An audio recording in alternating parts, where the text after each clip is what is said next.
Hello दोस्तों, आप लोग कैसे हैं? आप लोग के बीच लाए हैं एक और फुल और फ्री सॉन्ग जिस गाने का बोल है खिलौना धाके खेलने राजा जी। और इसी टेप पे लेके आए हैं हेमंत खरजाई के टेक है लहंगा उठा के चुम्मा ले ले राजा जी। उसी टेप पे लेके आए हैं आप लोग के बीच।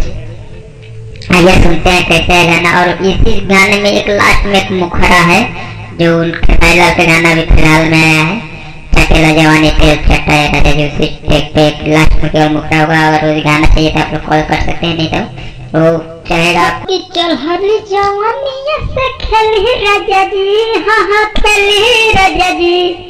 कि चल हरी जवानी से खेली राजा जी, हाँ हाँ खेली राजा जी। तो तनी लहंगा उठा के मजा ले ली राजा जी। कि लहंगा उठा के मजा ले ली राजा जी। तो हई दोनों खिलौना संग खेली राजा जी।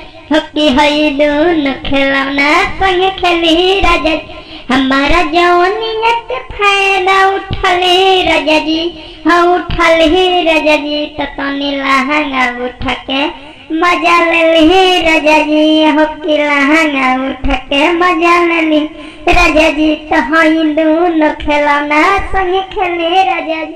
तो हई दोनों खिलौना संग खेले राजा जी।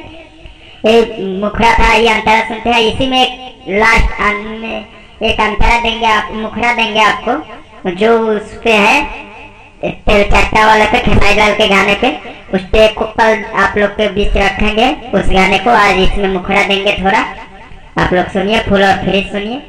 हो अच्छे बाऊ मोहर अभी बानी को मशीन जी, मजा लेके देखी बड़ा निमन लगी सीन जी। अच्छे बाऊ मोहर अभी बानी को मशीन जी, मजा लेके देखी बड़ा निमन लगी सीन जी।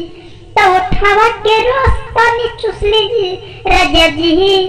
कि उठावा के रोस तनी चुसी राजा जी। तो तनी लहंगा उठा के मजा ले ली राजा जी। तो हमर दोनों खिलौना संग खेली राजा। हो कि हमरा दोनों खिलौना संग खेली राजा जी।